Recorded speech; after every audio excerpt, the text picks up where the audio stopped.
Shalom saudara-saudara sekalian. Saat ini mari kita berefleksi dari Habakuk 1 ayat 2 sampai 4 yang berkata demikian. Lembaga Alkitab Indonesia memberi judul Keluhan Nabi karena Ketidaksetiaan, yang berkata demikian. Berapa lama lagi Tuhan aku berteriak tetapi tidak kau dengar? Aku berseru kepadamu penindasan, tetapi tidak kau tolong. Mengapa engkau memperlihatkan kepadaku kejahatan, sehingga aku memandang kelaliman? Ya, aniaya dan kekerasan ada di depan mataku, perbantahan dan pertikaian terjadi.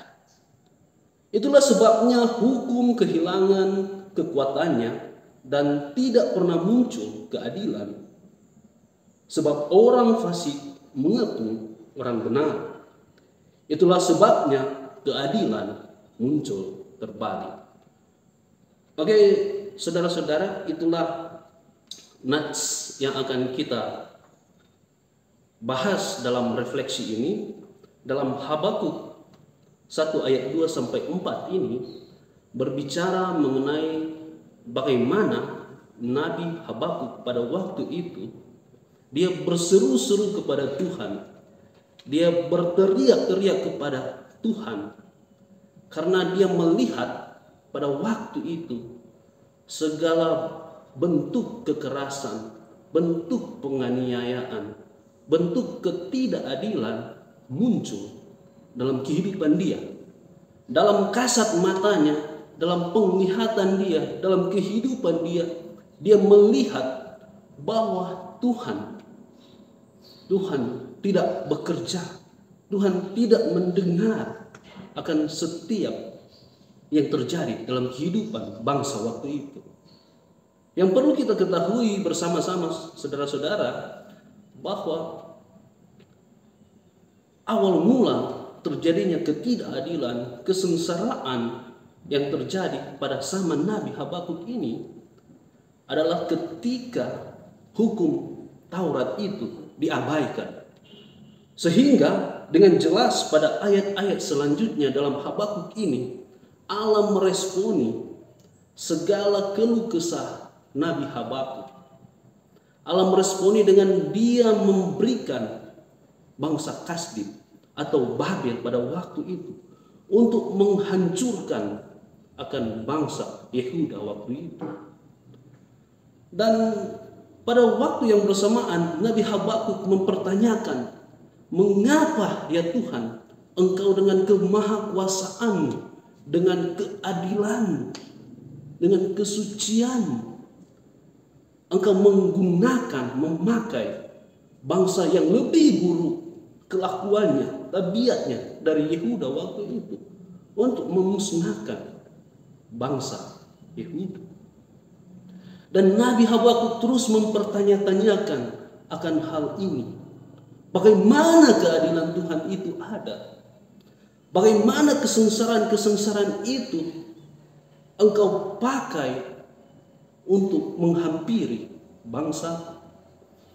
Hal ini cukup menggelisahkan Habakuk. Tapi respon Allah memberikan kita jawaban bahwa Babel, Kasdim waktu itu, bangsa Kasdim waktu itu memberi gambaran bagi Habakuk bahwa segala sesuatu yang tidak sesuai dengan hukum Taurat, segala sesuatu yang tidak berkenan kepada Tuhan, mereka akan seperti orang-orang Babel pada waktu itu. Mereka akan berkelakuan seperti Babel. Mereka akan merampok, mereka akan berpesta pora, mereka akan mengabaikan keadilan, dan tentunya mereka akan mengabaikan Tuhan. Tapi saudara-saudara, yang penting di sini yang harus kita ingat dan kita lihat bahwa segala bentuk ketidakadilan, segala bentuk ketidakbenaran, segala bentuk kesengsaraan yang dialami oleh kehidupan kita masa kini, haruslah kita berefleksi, haruslah kita meresponi itu dengan baik, haruslah kita mengarahkan semua bentuk keluh kesah kita kepada Allah saja, bukan kepada manusia.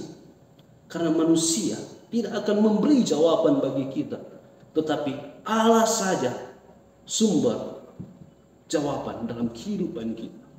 Untuk itu saudara-saudara, marilah kita melihat bagaimana Nabi Habakuk selalu ingin memberi teladan bagi kita untuk percaya bahwa sesungguhnya orang yang membusungkan dada tidak lurus hatinya, tetapi orang yang benar itu akan hidup oleh percayaan.